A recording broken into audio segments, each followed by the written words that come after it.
Well, here, brothers and sisters, is a nice little drawing that I created here of Sir Crocodile. Now, luckily, I haven't spoiled myself because I have been reading and recording, and this is from obviously when I got back to edit the video.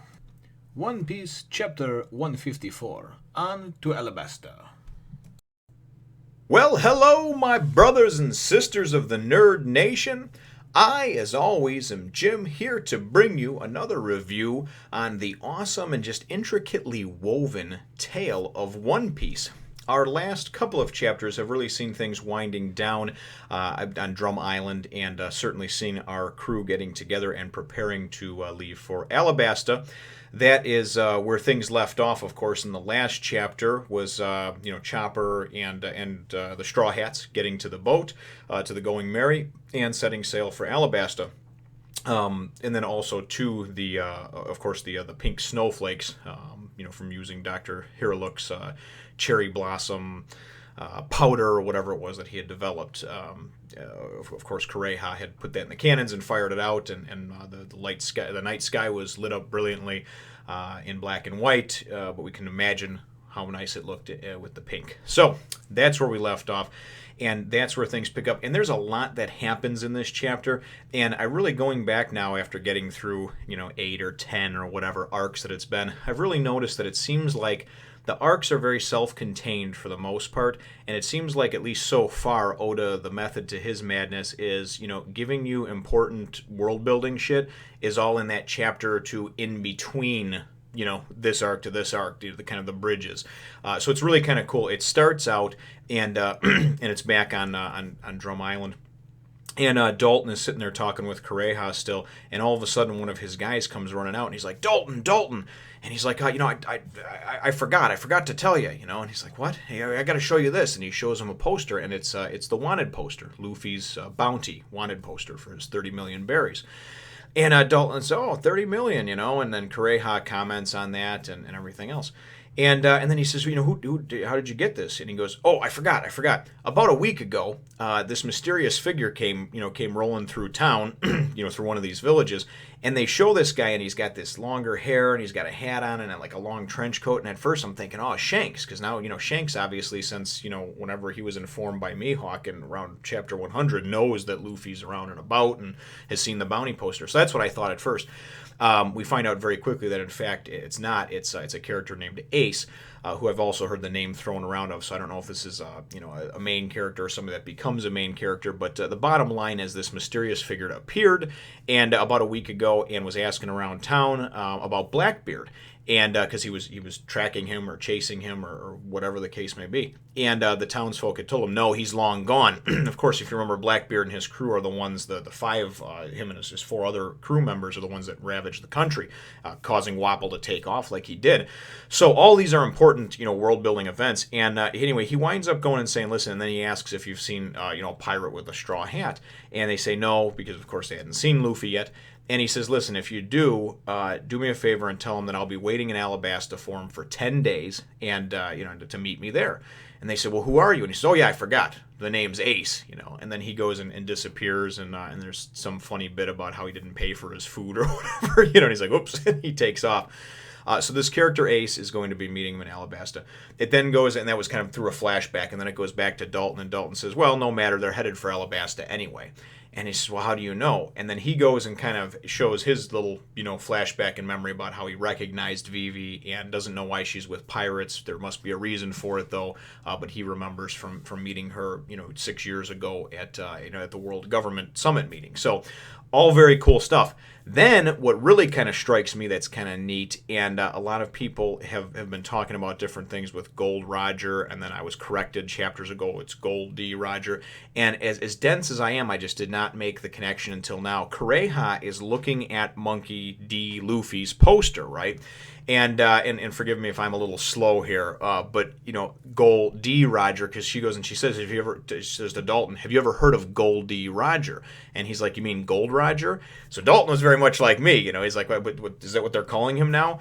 And then she goes and she says, Chopper may be in for more than he's bargained for, and then she says something about the will of the D lives on. And I thought, okay. And then I went and I made the connection because she was looking at the poster that said Monkey D. Luffy. So there's got to be some kind of connection there, whether they're, whether they're family, they're related, they're just, whatever the case may be, somehow their powers are related. I don't know. So that's kind of the first half of the chapter, and I know that this review is a little bit longer than normal, but a lot really does happen that I believe is important and needs to be covered. So, watch at your own discretion. But then the next part of the chapter really takes place on the ship, on the Going Merry. And of course, there's a lot of just character development and building and kind of welcoming Chopper into the folds of the crew. Everybody's drinking, having a good time. Chopper, winds up saying, "I left so quickly, I didn't even grab my medical bag. I don't even have a medical bag with me." And Nami says, it's either Nami or Vivi says, "Oh well, this was in the sleigh, And basically, it was kind of nice because it reinforced that. Listen, Kureha was just. She knew you were going to leave, dude. So she packed that for you, put it in there and everything else, and she just chased you off. She really is a good person, even though she seems like a tough old bag. The other thing that was kind of cool, too, that I thought was that, Luffy goes in and he talks about him being a doctor, and then Luffy's like, "Yeah, Chopper, I didn't even know you were a doctor, And, but obviously that's going to be good to have on board. And then somebody says to him, they say, "Well, Luffy, what was it then that you wanted him to, join us so badly for?" And he goes, "He's got 7 transformations. He's a reindeer who has 7 transformations. And he's also a good emergency source of food." and that was something that stuck in my head because him and Sanji were chasing him around off and on for a couple of chapters trying to grab him and cook him and eat him, So he's good to have around because of the shit that he can do. But if we ever get into a pinch, we're cooking your ass, Chopper. So I really enjoyed that. And then we wind up going and we get so we get that, and then there's Usopp goes and he's drunk and he's kind of telling everybody we make a toast and we're going to welcome Chopper to the crew, and really it's just kind of a cool moment for building them up. And so then it kind of goes and it's like, and they're headed towards Alabasta, sailing at as fast as they can. So then we go and it says, now we backtrack a little bit, and it shows Little Garden. And we're thinking, okay, what's going on with Little Garden? Well, if you remember, at the end of the last arc, Sir Crocodile had dispatched Mr. 2, who we had not even seen yet at this point, to go and intercept and kill Mr. 3 on his way from, Little Garden to Alabasta. So we wind up seeing very quickly this guy, and he reminds me of just sort of like this French type of guy. I don't know if he is. I mean, obviously, I'm sure people will correct me if I'm wrong, but he just reminds me of the way he's dressed. He's dressed like this pompous ass, and he is Mr. 2 Bonclay.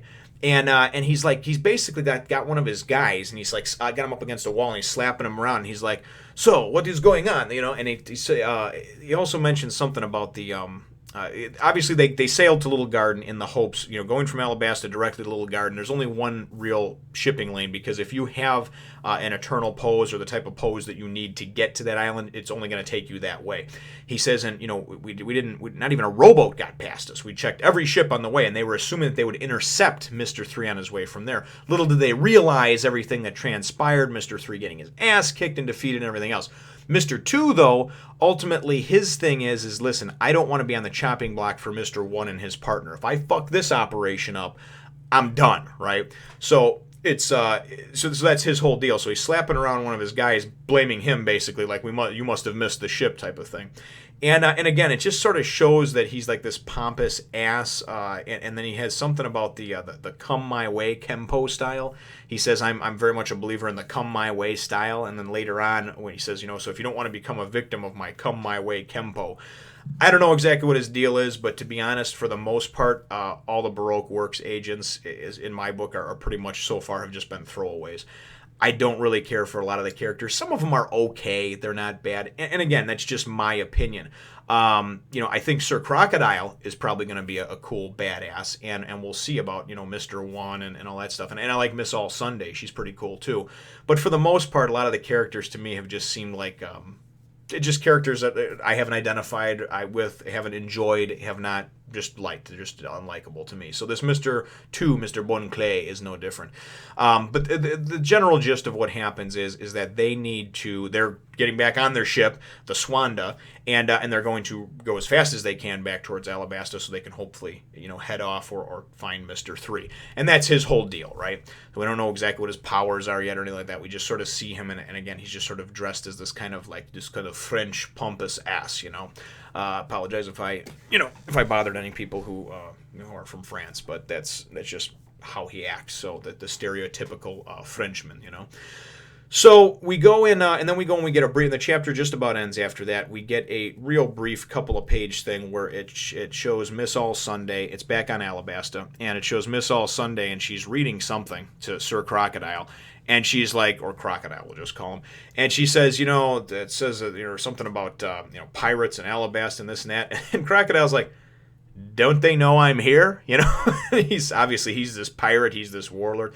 And she's like, yeah, but you know how it is. There's a rebellion, and it attracts pirates. Blah blah. Are you gonna go? So it's obviously some kind of meeting, some kind of to do that he's got to go to. And he's like, yeah, you got to keep up appearances, right? And that was, that's what he said is, you got to keep up appearances. And he goes and I'm one of the 7 warlords, and and we're basically we're heroes because we're pirates that capture pirates or kill pirates, or so. So that's how the chapter ends up, after that. And we know obviously that things are going to heat up as we get into this Alabasta saga, Alabasta arc, whatever you want to call it. And I'm certainly looking forward to it. So my chapter question is going to be, and this is, I know that you cannot reveal too much for me, but just let me know if I have finally, the light bulb has gone on, and if I have made the connection now, because now I can understand why everybody was worried when somebody told me 50, 60, 70 chapters ago that Gold Roger was Gol D Roger. I never really thought about it and made the connection, because the Monkey D Luffy. Just because he's just goes commonly by Luffy. So just let me know if in fact my assumption, or my finally the light bulb clicking on and the steam coming out of my ears while I figured that out was in fact true, in that there is some kind of connection. I don't want to know if it's family, if it's friends, if it's bloodlines, whatever. Just Gol D Roger and Monkey D Luffy. There's obviously some kind of connection there. So, and then of course too, I think it's kind of cool that we saw the appearance of this character Ace, and I'm looking forward to finding out more about him. So, leave your comments, your answer in the comments down below, brothers and sisters. Feel free to hit the thumbs up, the like button if you think that I deserve it. And subscribe if you haven't done so already.